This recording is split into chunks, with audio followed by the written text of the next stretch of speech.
Hello friends, welcome back to my YouTube channel. This is Pushkar Tiwari.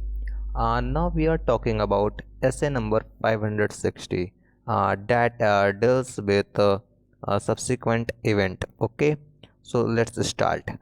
Subsequent event का मतलब होता है event जो फाइनेंशियल स्टेटमेंट के ऑडिट के बाद होते हैं, यानी कि एक ये ऐसा इवेंट है जो फाइनेंशियल स्टेटमेंट का ऑडिट करने के बाद अकर होते हैं, लेकिन बट रिपोर्टिंग पीरियड के एंड तक के रिलेटेड होते हैं। यानी कि ये रिपोर्टिंग पीरियड जब हमको रिपोर्ट करना होता है उसके एंड तक के रिलेटेड होते हैं। यानी कि अभी फाइनेंशियल स्टेटमेंट का हम लोग ने ऑडिट किया 31 मार्च को। ओके, अभी ऑडिट करने के बाद हमको रिपोर्ट करना था 31 सितंबर तक।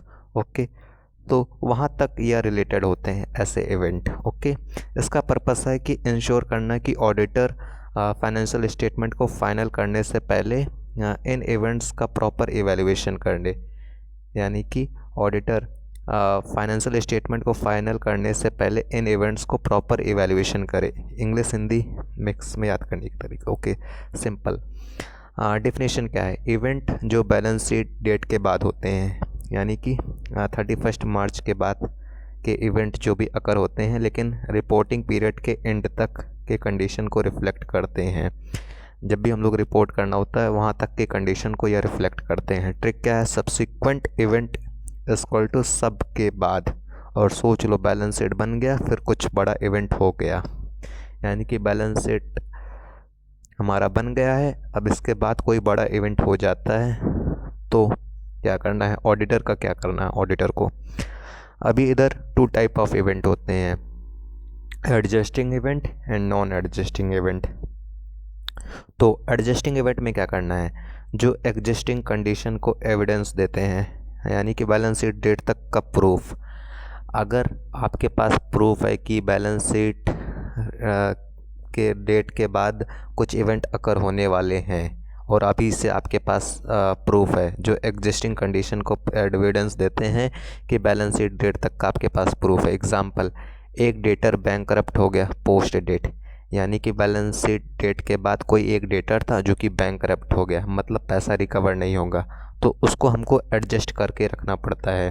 ठीक करो जो पहले से गलत था और उसको फिक्स करना होता है। अभी नॉन एडजस्टिंग इवेंट जो नई कंडीशन बनाते हैं, सिर्फ डिस्क्लोज़ करो, एडजस्ट नहीं। अभी जो नॉन एडजस्टिंग इवेंट होते हैं इनको हमको डिस्क्लोज़ करना होता है, इनका एडजस्टमेंट हमको नहीं करना होता है। फॉर एग्ज़ाम्पल, फैक्ट्री जल गया बैलेंस शीट के बाद, या डिस्क्लोज़ करो, और पर नंबर्स चेंज नहीं करने होते। इधर हमको नॉन एडजस्ट क्या करना है? नॉन एडजस्ट में नोट करो, बस डायरी में लिख लो, कैलकुलेशन मत करना है इसमें। इधर ऑडिटर का क्या रिस्पॉन्सिबिलिटी होता है? बैलेंस शीट डेट से लेकर के ऑडिट रिपोर्ट साइन करने तक इवेंट जितने भी होते हैं उनको चेक करना होता है। मैनेजमेंट से पूछो क्या हुआ बैलेंस शीट के बाद। Auditor detective, imagine Sherlock Holmes, बैन के क्लोज तोड़ो। ओके, टाइम पीरियड क्या है? फोकस है ऑडिट रिपोर्ट डेट तक, यानी कि टाइम पीरियड क्या है? यहाँ पे हमको ऑडिट रिपोर्ट डेट तक यहाँ पर फोकस होता है। अगर रिपोर्ट साइन होने के बाद कुछ पता चलता है तो ऐसे 560 के रूल्स चेंज हो सकते हैं, डिपेंड करता है सिचुएशन पे।